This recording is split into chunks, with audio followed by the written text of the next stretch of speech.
Olá, bem-vindos ao terceiro vídeo do canal, hoje com um cenário um tanto diferente, eu estou no meu quarto, e hoje com um vídeo provavelmente mais curtinho, porque eu estou super atrasado para comemorar o Dia dos Pais com meu papai, não é mesmo? E hoje eu vim falar com vocês sobre esse livro sensacional, chamado Cidades Invisíveis, do Ítalo Calvino. Do Ítalo Calvino eu já havia lido O Visconde Partido ao Meio, que é uma das fábulas modernas mais sensacionais da face da Terra. É só vocês pensarem que se trata da história de um visconde que vai à guerra e é atingido por uma bala de canhão, e ele perde a metade do corpo dele na guerra. E a metade que volta para casa, no entanto, é a metade má dele. Enfim, aquele livro é sensacional.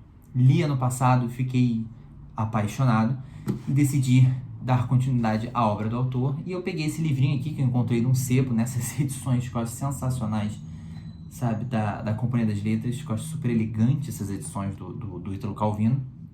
E, enfim, peguei essa obra que talvez seja a mais famosa dele e por muitos considerada a maior obra do Ítalo Calvino. Mas quem foi Ítalo Calvino no final das contas?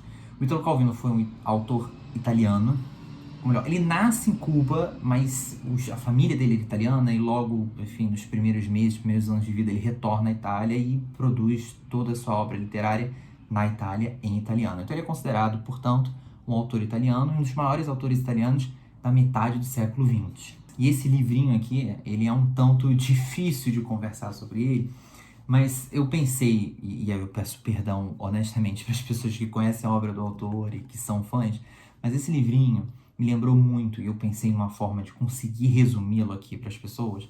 Ele me lembrou muito aqueles livros, não sei se vocês lembram, aqueles livros de sabedoria. Sabe aqueles livros de sabedoria que fez muito sucesso na década de 90? Hoje em dia não existem mais, porque com o advento da internet, tem vários aplicativos que te mandam mensagens motivacionais ou coisas do gênero pelos aplicativos todos os dias. Mas antigamente a gente tinha, né, aqueles livrinhos que, sei lá, você pegava, abria numa página aleatória, lia o livro e aprendia alguma coisa com o livro, alguma sabedoria do dia. Ressalvadas as devidas proporções, pelo amor de Deus, esse livrinho aqui me lembrou muito isso. Porque ele é um livro que, apesar do tamanho, ele tem o quê? Sei lá, menos de 150 páginas. Ele traz tantas coisas, tantas informações, sabe? Tantos temas para serem pensados e refletidos que ele me pareceu quase um livro de sabedoria. E ele funciona de uma forma que você pode abrir e lê-lo aleatoriamente, né? E por que isso? Bom, vamos falar um pouquinho sobre a estrutura desse livro, que é um pouco diferente, tá? O que você tem aqui é a história de um imperador chamado Kublai Khan, que ele chama o Marco Polo, o famoso navegador, para que ele descreva as cidades que o Marco Polo já viajou e que pertençam ao seu reino, né? O reino do Kublai Khan. Porque o que acontece? O reino, o império dele, se tornou tão extenso que ele não conhece mais as fronteiras e os limites do império dele. Então ele precisa chamar um navegador e falar, olha, me relate as suas viagens para eu conhecer um pouco do meu império. E aí que tá, você vai ter um livro dividido em 9 capítulos, e em cada capítulo você vai ter 5 cidades narradas pelo Marco Polo. Só que essas cidades, é aí que é a loucura, elas também seguem uma estrutura. Ele começa narrando essas cidades, o aspecto físico e visível das cidades. Então, por exemplo, ele chega lá na cidade de Lorena. Na cidade de Lorena ele vai ver montes brancos e palácios. Ele começa a descrever tudo aquilo que é perceptível a olhos nus. Só que depois ele começa a trazer as cidades invisíveis, ou seja, o lado não tão perceptível. Ele vai dizer, olha, Lorena é famoso por causa dos vales, por conta das planícies, mas o que diferencia a Lorena? E aí ele passa a revelar pra gente, né, um pouquinho do que seria esse aspecto da identidade Lorena. E é aqui que o autor vai trazer milhares e milhões de temas bacanas, inclusive esse aqui é um puta livro para você ler em conjunto com as pessoas. Por quê? Porque esse livro, além de trazer tantos temas, cada pessoa vai conseguir interpretar essa cidade de alguma forma, porque o jeito que o Calvino traz aqui, né, essas cidades é uma forma tão lírica, digamos assim, é tão cheia de poesia, que as interpretações vão variar. E o autor sabe disso. Em dois momentos, assim, tem duas passagens aqui interessantes do livro. Uma, na verdade, é aqui atrás, que não é, portanto, uma passagem do livro, mas ele vai dizer o seguinte, né, um recorte de uma fala do autor. Ele diz, se meu livro As Cidades Invisíveis continua sendo para mim aquele em que penso haver dito mais coisas, será talvez porque tenha conseguido concentrar em um único símbolo todas as minhas reflexões, experiências e conjecturas. Então é isso, aqui ele vai botar tudo o que ele pensa sobre o mundo, compreende? De forma onírica, dentro dessas cidades. Fica um pouco confuso, tá? Mas o próprio autor, em outra passagem, aí sim, a passagem do livro, ele vai mencionar o seguinte, um diálogo que ele vai ter com o Kublai Khan. O imperador pergunta para ele, quando você retornar ao poente, repetirá para sua gente as mesmas histórias que conta para mim? E ele responde, eu falo, diz Marco Polo, mas quem me ouve retém somente as palavras que deseja. Uma é a descrição do mundo a qual você empresta sua bondosa atenção. Outra é a que correrá os campanários de descarregadores e gondoleiros às margens do canal diante da minha casa no dia do retorno. Outra ainda, a que poderia ditar em idade avançada se fosse aprisionado por piratas genoveses e colocado aos ferros na mesma cela de um escriba de romance de aventura. Quem comanda a narração não é a voz, é o ouvido. Então ele vai dizer justamente isso. Ele pode estar trazendo milhões de temas aqui para serem debatidos, para serem discutidos, mas no final das contas o que importa é o que cada um vai tirar dessas histórias.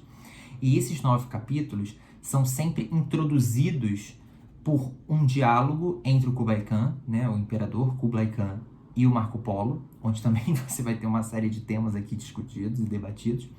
E dentro desses capítulos, aí sim você vai ter a descrição da cidade. E as cidades, as descrições, na realidade, são muito pequenininhas, as cidades são muito curtas. Você vai ver aqui, por exemplo, isso aqui é uma cidade, tá vendo? E ela termina na página seguinte, depois ele continua para outra cidade. E como cada um vai ter a sua interpretação, fica meio bobo eu dizer para vocês aquilo que eu estarei de cada cidade. O interessante é que cada um leia por si só e tire suas próprias conclusões. Mas no final das contas, o que me pareceu muito aqui, que em determinados momentos, até porque cada cidade tem o nome de mulher, né? São nomes femininos, mas nomes próprios de pessoas, portanto, Lorena, Ercília, Cecília. Parece que muitas vezes essas cidades vão funcionar como alegorias, né? Como metáforas, melhor dizendo, de pessoas reais, sobre nós mesmos. Eu não estou aqui no Scooby, quando eu fiz a resenha assim, do livro, que geralmente eu boto uma passagem e coloco as estrelinhas, o título que eu dei foi Cidades Humanas. Então, assim, fica fortemente a recomendação para vocês lerem esse livro. É, assim, um dos livros mais bacanas e diferentes. Talvez ele não funcione para todo mundo, porque, como eu disse, ele não é um livro que tem uma história linear, compreende? Não é nem que não seja linear, mas ele não tem uma história, tipo, um arco narrativo e reviravoltas e, enfim, plot twists ou coisas que as pessoas se interessem. Mas ele é um daqueles livros, não sei, olha a quantidade de coisa que eu marquei, gente, assim, você termina a leitura de cada cidade, você fecha, olha pra cima e fala, meu Deus, o que foi isso que eu li e como isso funciona pra mim. E o bacana também é aquilo, não importa quando você for pegar esse livro na sua vida, toda vez que você reler essas cidades e essas experiências do Marco Polo, você vai extrair coisas diferentes da leitura. Porque é aquilo, o seu ouvido também, com o tempo, vai mudando. E como ele disse, que quem comanda as narrativas não é a voz, né, é o ouvido, é aquela pessoa que está lendo. Então, ao longo da vida, dependendo das experiências que você tem, dependendo da sua vivência, você vai conseguir extrair coisas diferentes de cada cidade e, portanto, sabedorias diferentes. Enfim, fica fortemente a recomendação. Continuo achando essa uma das edições mais bonitas que existem no mercado editorial. De verdade, porque eu acho super elegante. É porque eu não busquei aqui o meu livro do Visconde Partido ao Meio, mas é da mesma padronagem, só que laranja, com essas coisas meio acetinadas. Enfim, papo de leitor que gosta de livros.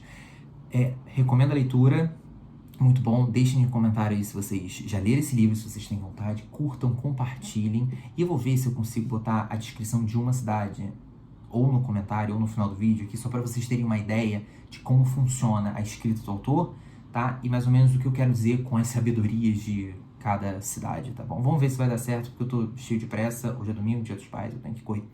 Mas enfim, beijo, obrigado por assistirem e até a próxima.